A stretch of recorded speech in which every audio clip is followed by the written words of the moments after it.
ಮಾಜಿ ಮುಖ್ಯಮಂತ್ರಿ ಯಡಿಯೂರಪ್ಪರ ಭೂ ಹಗರಣದಲ್ಲಿ ಸಂಘ ಪರಿವಾರವು ಲಾಭ ಮಾಡಿಕೊಂಡಿರುವುದು ಇದೀಗ ಬೆಳಕಿಗೆ ಬಂದಿದೆ.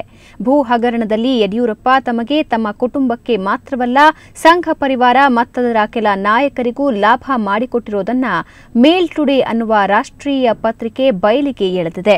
ಯಡಿಯೂರಪ್ಪ ಮುಖ್ಯಮಂತ್ರಿಯಾಗಿದ್ದಾಗ ಸುಮಾರು 50 ಕೋಟಿ ರೂಪಾಯಿಗೂ ಹೆಚ್ಚು ಮೌಲ್ಯದ ಭೂಮಿಯನ್ನ ಸಂಘ ಪರಿವಾರ ಹಾಗೂ ಅದರ ಅಂಗಸಂಸ್ಥೆಗಳಿಗೆ ಮಂಜೂರು ಮಾಡಿದೆ. ರಾಷ್ಟ್ರೋತ್ಥಾನ ಪರಿಷತ್, ಜನಸೇವಾ ವಿದ್ಯಾಕೇಂದ್ರ, ಸಂಸ್ಕಾರ ಭಾರತಿ, ಹಿಂದೂ ಜಾಗರಣಾ ವೇದಿಕೆ, ಮಹಿಳಾ ದಕ್ಷತಾ ಸಮಿತಿ ಹಾಗೂ ಅನಂತ ಶಿಶು ನಿವಾಸಗಳಿಗೆ ಕೋಟಿಗಟ್ಟಲೆ ಬೆಲೆ ಬಾಳುವ ಭೂಮಿಯನ್ನ ಯಡಿಯೂರಪ್ಪ ಮಂಜೂರು ಮಾಡಿದ್ದಾರೆ.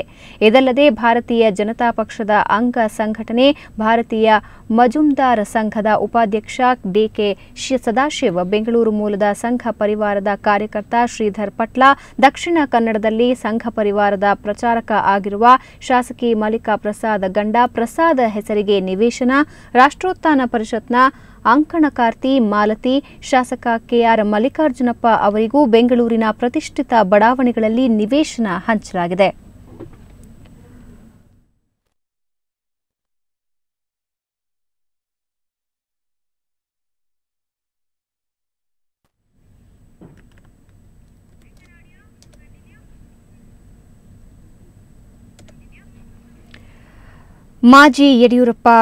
ಮಾಜಿ ಮುಖ್ಯಮಂತ್ರಿ ಯಡಿಯೂರಪ್ಪ ಭೂ ಹಗರಣದಲ್ಲಿ ಸಂಘ ಪರಿವಾರವು ಲಾಭ ಮಾಡಿಕೊಂಡಿರುವುದು ಇದೀಗ ಬೆಳಕಿಗೆ ಬಂದಿದೆ. ಭೂ ಹಗರಣದಲ್ಲಿ ಯಡಿಯೂರಪ್ಪ ತಮಗೆ ತಮ್ಮ ಕುಟುಂಬಕ್ಕೆ ಮಾತ್ರ ಅಲ್ಲ ಸಂಘ ಪರಿವಾರದ ಮತ್ತದರ ಕೆಲ ನಾಯಕರಿಗೂ ಲಾಭ ಮಾಡಿಕೊಟ್ಟಿರುವುದನ್ನು ಮೇಲ್ ಟುಡೇ ಅನ್ನೋ ರಾಷ್ಟ್ರೀಯ ಪತ್ರಿಕೆ ಬಯಲಿಗೆ ಎಳೆದಿದೆ.